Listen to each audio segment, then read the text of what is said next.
প্রত্যেক দিনের মতন আজও আপনাদেরকে জানাই শুভ সকাল, সুপ্রভাত। আমি আশিস।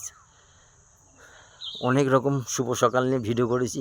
আজকের ভিডিওটা পুরো অন্যরকম, একটু দেখুন। কেউ এড়িয়ে যাবেন না, চলে যাবেন না, স্টল করে দেবেন না। ব্যবসা এমন একটা জিনিস, সে ছোট ব্যবসা হোক বড় ব্যবসা, কোনো ব্যবসাই ছোট না। কেন বলছি আজকের এই কথাটা? কালকের একটা সোশ্যাল মিডিয়ায় একটা ছেলেকে ডেকে এনেছিল সোশ্যাল মিডিয়া টিভি চ্যানেলে। কেন? সে কুম্ভ মেলায় 4 থেকে 5 লাখ টাকা ইনকাম করেছে, বিনা ইনভেস্ট, কোনো পয়সাই লাগেনি। তা সে কথাটা বলছে হাসতে হাসতে। ও একজনকে ভালোবাসে, তো ওকে বলেছিল যে আমি বাইরে চলে যাব আমার কাজের জন্য। তো মেয়েটা বলল, তোমাকে কোথাও যেতে হবে না, তোমাকে আমি একটা বুদ্ধি দিচ্ছি, সেই বুদ্ধিটা নাও, দেখো অনেক টাকা ইনকাম হবে। যথারীতি সে বলে মেয়েটা যে তুমি নিম দাঁতন নিয়ে আসো, নিয়ে এসে কুম্ভ মেলায় বিক্রি করো। এটা ভাবতে পারছেন? নিম দাঁতন বিক্রি করে 1 থেকে 5 লাখ টাকা ইনকাম করেছে। সে নিজে নতুন ফোনও কিনেছে, তার কাছে ফোন ছিল না। সে টিভি চ্যানেলে এসে বলছে আমার সাইকেলে বসার অকাত নেই, আমাকে প্লেনে করে মিডিয়া টিভি চ্যানেল নিয়ে এসছে। তাই বলছি, দেখুন আপনাদেরও কাছে এরকম ব্যবসার মানে হচ্ছে এটাই, যে মানুষের প্রয়োজন সেইটা দেওয়া, সেটাকেই বলে বিজনেস। কুম্ভ মেলায় হাজার হাজার যাত্রী যাচ্ছে, তারা কী করবে? তাদের দরকার প্রয়োজন নিমদাঁতিটা, সে 5 লাখ টাকার বিজনেস করে দিল বিনা ইনভেস্টে, বিনা পয়সায়। তাহলে বলুন, আপনাদেরও কাছে এরকম অনেক অনেক অনেক বুদ্ধি আছে, অনেক অনেক রকম বিজনেস আইডিয়া আছে, আপনাদের কাছে আছে। কেন বলুন তো? আপনারা সেটা কাজে লাগান না। ভাবেননি কোনো দিন বিজনেস নিয়ে? ভাবুন ভাবুন, সকালবেলা উঠে একটু ভাবুন যে এরকম একটা কি একটা করা যায়। একা মিলে করতে হবে না, আসুন না আমরা সবাই মিলে করি, সবাই মিলে করি।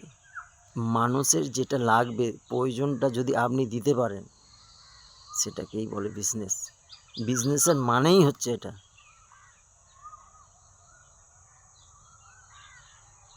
আমার এই শার্টটা লাগবে, আমি কিনে আনছি, বা ফ্লিপকার্টে অর্ডার, এটাই তো ব্যবসা, এটাই তো বিজনেস।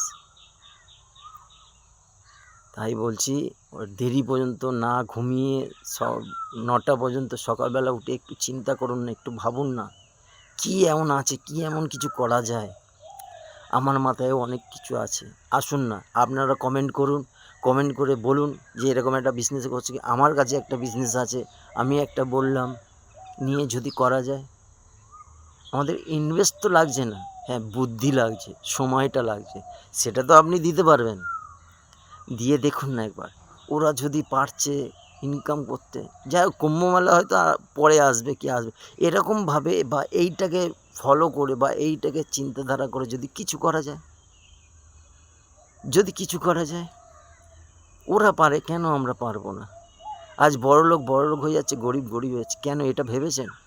আসলে আমরা কোনো দিন ভাবিই না যে আমরা 1 লাখ টাকা কামাতে পারি, আমরা কাউকে কাজ দিতে পারি, আমরা এসব ভাবি না, আমরা এরকম চিন্তা করি না। কেন বলুন তো? আমাদের এরকমভাবে কেউ তৈরি করেনি, এরকমভাবে কেউ বলেনি যে তুই 1 লাখ টাকা কামাতে পারিস মাসে, তুই 5 লাখ টাকা মাসে কামাতে পারবি, ওরাও মানুষ তুইও মানুষ, কেন পারবি না? এরকম কেউ বলেনি আজ পর্যন্ত। আর আপনি ভাবেনই, আপনি যখন কোনো জিনিস নিয়ে ভাববেন না, একটা যে বিজনেস করব, অটোমেটিক আপনার মাথায় বুদ্ধি চলে আসবে। কেন বলুন তো? যে করে চিন্তা তাকেই যোগায় চিন্তামণি। তাই বলছি, কমেন্টে জানান না, জানান আপনার কাছে কিছু যদি আইডিয়া থাকে বিজনেস নিয়ে, কোনো যদি বিজনেস নিয়ে গল্প থাকে যে এটা মানুষের দরকার, এটা যদি দেওয়া যায়, এটা যদি নিয়ে বিজনেস করা যায় বা ভাবা যায়। আরে বলতে করতে কি আছে? আসুন না আমরা সবাই মিলে করি। সুস্থ থাকবেন, ভালো থাকবেন। আমি আশিস, প্রত্যেক দিনের মতন আপনাদের সাথে দেখা হচ্ছে। আর একটা কথা বলছি যে আমার এটা হচ্ছে ফোন নিয়ে আসি, আমার মনে আসে যেটা সেটা আমি ভিডিও করে নিই, ঠিক আছে? আমি ওই লিখে কি বলবো কালকের আজকের কি বলবো সেটা নয়। কালকের একটা জিনিস দেখলাম, আমার মনে হলো আপনাদের সাথে শেয়ার করলাম, শেয়ার করে দিলাম। ভিডিও এডিটিং ফেডিটিং কিচ্ছু আমার দরকার নেই, কে হবে করে দরকার নেই। একজন যদি দেখে তাতেই আমার কাজ, দুজন যদি দেখে তাতেই আমার কাজ। আমার কাছে অত নেই। তো আগামী দিনে বর্তমানে যদি পারি নিশ্চয়ই ভিডিও বড় কিছু করে এডিটিং ফেডিটিং করে আপনারা পাবেন, ঠিক আছে?